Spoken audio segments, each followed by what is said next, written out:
네, 여러분 안녕하십니까. 11월 20일 토요일 주말 아침 매일 성경 묵상 함께 나누겠습니다. 오늘은 사사기 9장으로 넘어가서 7절에서 21절까지 말씀인데요.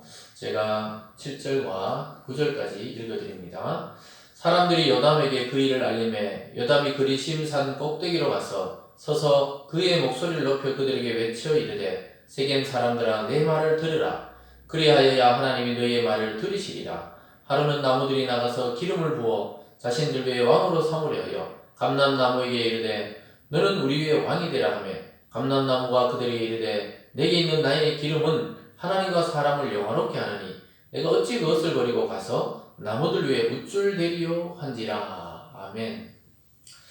오늘 본문의 내용을 중심으로 요담의 우화라는 제목으로 말씀을 증가하겠습니다. 오늘 여기 등장하는 인물 중에 요담이라는 인물은 그 기드온의 70명의 아들 중에 살아남은 한 사람이었습니다. 아비멜렉이 자기 욕망과 또 세겜의 그 족속의 자기 이기심을 따라 자기 가족들을 동원해서 이 기드온의 70명의 아들을 다 죽였을 때 유일하게 그걸 미리 알고 도망가서 살아남았던 아들이었습니다. 이 아들을 통해서 아비멜렉과 세겜이 얼마나 어리석으며 또 하나님의 뜻에 어긋난지를 오늘 밝혀주고 있습니다. 그래서 요담의 이 이야기는 바로 아비멜렉과 세겜의 멸망을 예고하고 있는 그런 이야기입니다.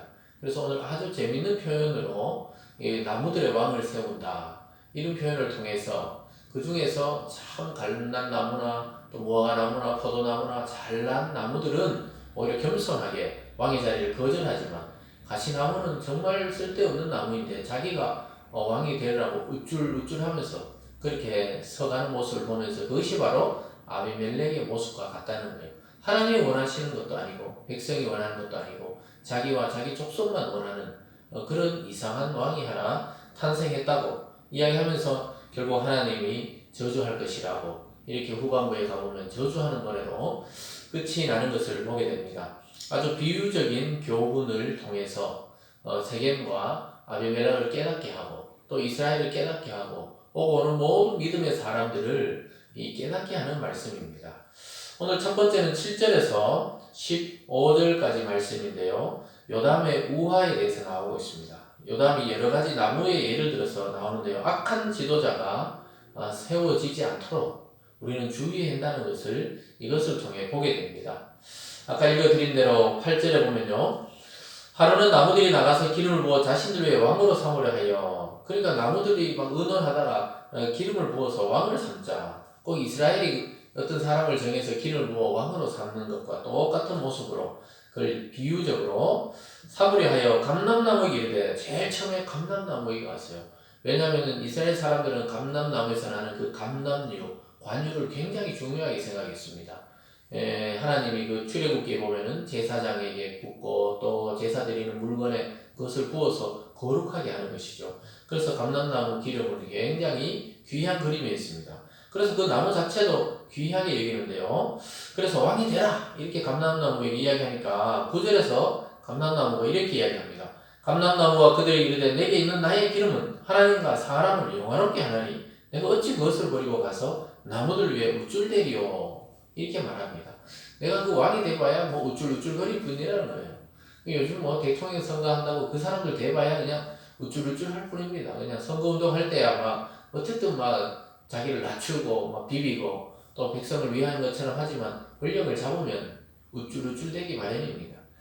그래서 이 우쭐대리요 이렇게 하면서 자기는 왕이 되기 싫고 이미 하나님과 사람을 영원롭게 하는 자기의 역할이 있다는 거예요. 기름을 부어서 거룩하게 하고 하나님께 거룩한 제사 드릴 때 기름을 부어서 향이 되고 나 이런 영화로운 그런 일을 하고 있는데 굳이 왕이 되어서 교만해질 필요가 없다 이렇게 대답합니다. 또 10절에 보면 나무들이 또 무화과나무에게 이르되 너는 와서 우리 왕이 되리라 하며 무화과나무가 그들에게 이르되 나의 단 것과 나의 아름다운 열매를 내가 어찌 버리고 가서 나무들 위에 우쭐대리요 또 이렇게 말합니다.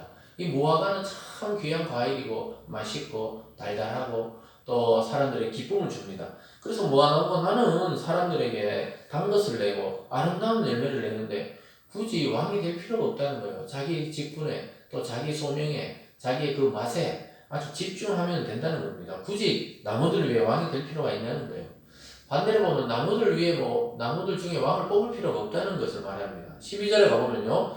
나무들이 또 포도나무에게 이르되, 이제 세 번째죠. 포도나무에게 이르되 너는 와서 우리의 왕이 되라 하며, 포도나무가 그들에게 이르되 하나님과 사람을 기쁘게 하는 내 포도주를 내가 어찌 버리고 가서 나무들 위에 우쭐대며 한지라. 마찬가지입니다. 포도나무도 하나님을 영화롭게 하고 하나님께 제사 드릴 때 전제로 포도주를 붓습니다. 그 향을 버리고 또 사람들의 그 포도가 얼마나 시큼털털하고 맛있고 또 포도주를 담궈서 기분 좋게 하고 이런 것들을 그 기쁘게 하는 것을 버리고 굳이 골치 아프게 내가 왕이 되어서 우쭐거리겠냐 이렇게 말하고 있습니다. 사랑하는 여러분, 우리의 모습은 어떻습니까? 무화과나 또 감람나무나 포도나무처럼 이런 겸손한 모습으로 있을 때 오히려 더 그 나무들이 빛이 나는 것처럼 사람도 그렇습니다. 자기 역할과 자기 위치를 깨닫고 겸손할 때 참 그 사람이 오히려 더 대단해 보이고 참 아름다워 보이고 가치 있어 보이는 것입니다. 다 안 한다 가니까 14절에 이제 가시나무에게 갑니다. 이에 모든 나무가 가시나무에 이르되 너는 와서 우리 위에 왕이 되라 하며. 보통 나무들은 거절했는데 가시나무는 그렇지 않아요. 15절에 보면 가시나무가 나무들에게 이르되 만일 너희가 참으로 내게 기름을 부어 너희 위에 왕으로 삼겠거든 와서 내 그늘에서 피하라. 그리하지 않으면 불이 가시나무에서 나와서 레바논의 백향목을 사를 것이니라 하였느니라. 참 놀랍게도 가시나무는 자기에게 와서 쉬라는 거예요. 참 자기에게 와서 쉬고 또 그늘도 없으면서 가시나무에 무슨 그늘이 있겠습니까? 근데 거기 와서 쉬라는 거예요. 사실 그 가시나무 밑에 쉬면 가시가 떨어지거나 찌르거나 하면 괴롭히는 것이죠. 그래서 가시나무 같은 사람이 왕이 되었다는 것을 말합니다. 다 거절했는데 이 아비멜렉이 지가 왕이 되겠다고 나섰기 때문에 이 요담이 너는 가시나무와 같다는 거예요. 가시나무는 얼마나 찌릅니까? 그래서 자기 동족이라 생각, 자기 형제라 생각했고 또 왕으로 세워서 자기들이 이득 보려고 했던 세겜이 오히려 아비멜렉에 의해서 공격받고 찔리게 되고 고통받게 될 것이라고 이야기하는 것이죠. 참 여러분, 지도자를 함부로 세우면 안 됩니다. 특별히 나라의 통치자를 우리가 뽑는 이런 시점에 우리는 기도해야 됩니다. 우리가 어떤 사람이 될지 우리는 모릅니다. 그러나 하나님 마음에 합하고 그래도 백성을 섬길 줄 알고 겸손한 자가 뽑힐 수 있도록 우리는 기도할 뿐이죠. 하나님도 공경하지 않고 백성도 사랑하지 않는 사람 뽑아놓으면 오직 자기 편만 먹고 살고 또 백성은 고단하게 하고 또 정치를 위태롭게 하고 나라가 위기에 처하게 되는 것입니다. 악한 지도자들은 어쨌든 자기들이 왕이 되려고 합니다. 자기 지위와 권력을 유지하기 위해서 막 억압하고 또 겁을 주고 협박합니다. 여러분, 우리는 가시나무 같은 그런 왕이 태어나지 않도록 또 그런 지도자가 이 나라에 서지 않도록 우리는 늘 기도해야 됩니다. 교회도 마찬가지요, 도시도 마찬가지요, 한 나라와 세계에서도 그런 왕들이나 대통령이 등장하고 그런 지도자가 등장하면 그 나라만이 아니라 이 세계가 위태로워지는 것을 보게 됩니다. 오늘 두 번째로 그러한 사람 아비멜렉을 향해 요담이 저주하는 모습이 16절에서 21절까지 나옵니다. 16절에 보면요, 이제 너희가 아비멜렉을 세워 왕으로 삼았으니 너희가 행한 것이 과연 진실하고 의로우냐? 이것이 여룻바알과 그의 집을 선대함이냐? 이것이 그의 손에 행한 대로 그에게 보답함이냐? 여룻바알은 기드온의 또 다른 이름입니다. 너희들이 정말 이것이 기드온을 위하는 길이냐? 아비멜렉을 세우는 게 정말 진정한 기드온의 뜻이었냐? 이렇게 물어보는 것이죠. 그러면서 18절에 너희가 오늘 일어나 우리 아버지 집을 쳐서 그의 아들 70명을 한바위에서 죽이고 그의 여종의 아들 아비멜렉이 너희 형제가 된다고 그를 세워 세계 사람들을 위해 왕으로 삼아도다. 마치 가시나무가 다른 나무들이 다 안 한다 하니까 가시나무가 우쭐대면서 자기가 왕이 된 것처럼 70명의 왕자들을 다 죽이고 그리고 너희 형제라고 해서 아비멜렉을 왕으로 세웠는데 참 이것이 옳은 일이냐? 이렇게 질문하고 있습니다. 그러면서 19절에 보면 만일 너희가 오늘 여룻바알과 그의 집을 대접한 것이 진실하고 의로운 일이면 너희가 아비멜렉으로 말미암아 기뻐할 것이요 아비멜렉도 너희로 말미암아 기뻐하려니와 그렇지 아니하면 이 말이 중요합니다.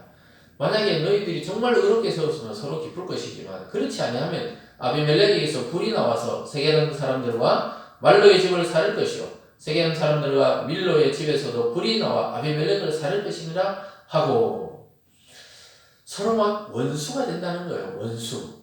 만약에 하나님의 뜻이고 의로운 일이었으면 서로 기뻐할 것이지만 만약에 너희들이 정말 어떤 의기심과 욕심을 했다면 아비멜렉은 너희를 공격하고 너희는 아비멜렉을 공격해서 너희가 그렇게 서로 연합해서 세운 그 왕이 너희를 공격하고 불사르고 너희를 억압할 것이라고 그렇게 이야기하고 있습니다. 결국 진실과 의를 버리면 결국 고난이 자기 백성에게로 돌아오는 것입니다. 21절에 요담이 그의 형제 아비멜렉 앞에 도망하여 피해서 부엘로 가서 거기에 거주하니라. 이 말을 그 그리심산 꼭대기에서 막 외쳤어요. 아비멜렉 보고 막 외친 거예요. 또 세겜 족속 보고 외친 겁니다. 너희들이 정말 가시나무 같은 왕을 세워서 큰 혼란과 고통과 또 억압을 당하게 될 것이다. 또 그 왕도 결국은 자기 동족의 손에 죽게 될 것이라고 이렇게 저주를 하고 있는 모습을 보게 됩니다. 이것은 개인적인 어떤 요담의 분노가 아닙니다. 이것은 하나님이 그를 통해 분노하고 있는 것입니다. 의롭지 못하고 정의롭지 못하고 바르지 못한 그런 방법으로 어떤 위치에 섰을 때 하나님 그를 결국은 엎어버리고 새롭게 시작하실 것이죠. 정당하지 못한 아비멜렉 왕과 이기적인 세겜 족속의 마지막을 예언하는 듯한 그런 우화와 예언이 나타나고 있습니다. 사랑하는 여러분, 우리는 감람나무요, 무화과나무요, 포도나무처럼 정말 특이하고 맛있고 사람들에게 좋은 영향을 미치되 그것이 나의 교만이 되지 않도록 우리 늘 주의하고 하나님 말씀에 순종하는 아예 습관을 그렇게 들여야 할 것입니다. 오늘 하루도 하나님을 영화롭게 하고 사람을 즐겁게 하면서 참 진실되고 그리고 의롭게 살아가게 해달라고 우리는 기도해야 되겠습니다. 사람에게 기쁨을 주는 것, 사람에게 행복감을 주는 것, 그것이 그리스도의 정신입니다.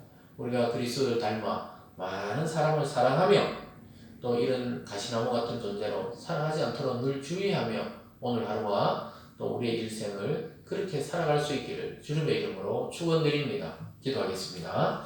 사랑의 하나님 아버지 감사합니다. 참 살아남은 요담 왕자가 아비멜렉에게 오늘 참 비유를 통해 적절하게 이야기하고 또 저주하고 있습니다. 이것은 요담의 개인적 감정이 아닌 하나님이 그를 통해 말씀하고 있습니다. 의롭지 못한 방법으로 왕이 된 아비멜렉이나 그를 도와 또 자기들의 이기심을 쫓아 왕으로 세웠던 세겜이나 결국은 망하게 될 것이라고 말씀하고 있습니다. 하나님 아버지 우리에게 이미 주신 그 달란트와 또 그런 향기를 가지고 우리 주위와 세상을 섬기게 하여 주시되 남과 비교하지 않고 하나님께 헌신하며 하나님만 바라보고 살아가는 우리 성도들 다 될 수 있도록 인도하여 주시옵소서. 감사드리며 예수님 이름으로 기도드리옵나이다. 아멘.